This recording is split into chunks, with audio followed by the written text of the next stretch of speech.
Mr. President, first let me thank Senator Peters for the amendments that he just offered. We had a hearing in the Small Business and Entrepreneurship Committee in regards to the patent issues, and it's clearly a huge concern by the innovators, the small business, biotech, and high-tech firms. So I thank you very much for giving us an opportunity to act on that matter. Secondly, let me compliment you on the research issues. I took the floor yesterday and talked about the budgets at the National Institutes of Health and how critical that is not only for their direct mission, which is to find the answers to diseases, but also to provide the building blocks for private companies that do incredible work. I was at AstraZeneca on Monday in Frederick County, where they do the biologics manufacturing, and they depend very much upon the NIH budget. So I thank you for the amendments that you offered. I know we'll have a chance to act on them a little bit later. Mr. President, I would ask unanimous consent that the pending amendments be set aside so that I may offer in block Cardin Amendments 364, 367, 439, 440, 899, 900. Is there objection? Without objection. The amendments are called up en bloc. I would ask consent that be The considered clerk as will read. report the amendments by number. Senator from Maryland, Mr. Cardin, proposes amendments en bloc numbered 364, 367, 439, 440, 899, and 900. I would ask so much be considered a reading of the amendments. Without objection. Mr. President, let me just take a few minutes to talk a little bit about these amendments. I see Senator Portman is on the floor, and I want to talk about 899, which provides a deficit-neutral reserve fund for financial literacy.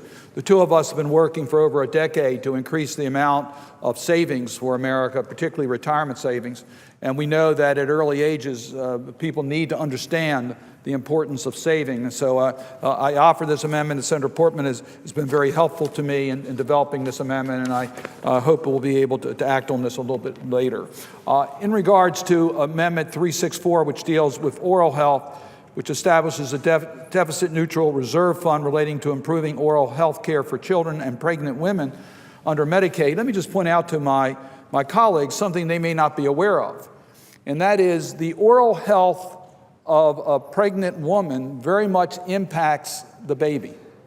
And therefore, it's important that pregnant women have attention to their oral health care needs. It's transmitted to their babies. And I would just urge my colleagues to help us in supporting this effort. We've taken major steps to improve pediatric dental care. Here's another step that we can take by dealing with pregnant women. In regards to Amendment 367, which sets up a deficit-neutral reserve fund to provide funding for voter re-enfranchisement initiatives, once again, I think my colleagues would be surprised to learn that there's an estimated 5.85 million citizens that cannot vote as a result of criminal convictions.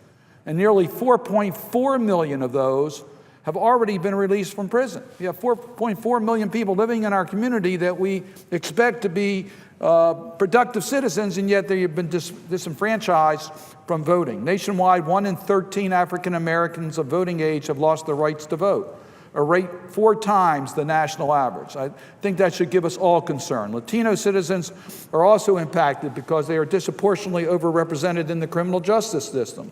States have vastly different approaches to voting with criminal convictions. This patchwork of state laws has caused confusion among election officials and the public, and sometimes resulting in the disenfranchisement of even eligible voters. So this amendment would provide much-needed information into the hands of citizens returning from incarceration. Mr. President, I would like to thank my colleague, Senator Paul, for his work in regards to this issue. The two of us are trying to find a way that we can bring forward together a workable way that can help many who have been released from our prisons having the right to vote and participate in our community. In regards to 2 amendments I'm offering, Amendment 439 and 440, both are related to my work as the ranking Democrat on the Small Business and Entrepreneurship Committee. One would set up a deficit reserve fund to deal with surety bonds. We've increased the limit of the surety bond participation by the SBA for small companies, which is very, very important. This would help make that a more permanent increase. The small companies, if they try to get a surety bond, they have to pledge just about every one of their assets in order to get it. The SBA program helps with that credit so that they can get affordable surety bonds without jeopardizing their ability to raise capital. This amendment calls attention to that need where we can help small businesses in this country. I also set up a deficit-neutral reserve fund for family funds within the Small Business Investment Company. I want to thank Senator Risch. He's been working on this issue, and I've been working with him on this issue. I think we will hopefully be able to come together on legislation that will increase the opportunities under the small business investment companies, which is, again, an avenue for capital for small companies, the driving force for job and innovation in our community.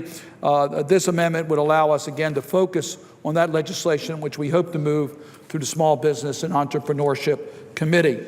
Lastly, Mr. President, I've offered a deficit reserve, neutral reserve fund, amendment number 900, concerning civic education. I've taken the floor to point out that, yes, we need to stress areas of excellence in the sciences, et cetera, in education, but let's not forget civic education. The bedrock of our country's values are based upon our civic system. And it's important that young people have a full understanding of civic education. And this amendment would give us an opportunity in this Congress to move forward in promoting civic education for our school system. With that, Mr. President, I would yield the floor.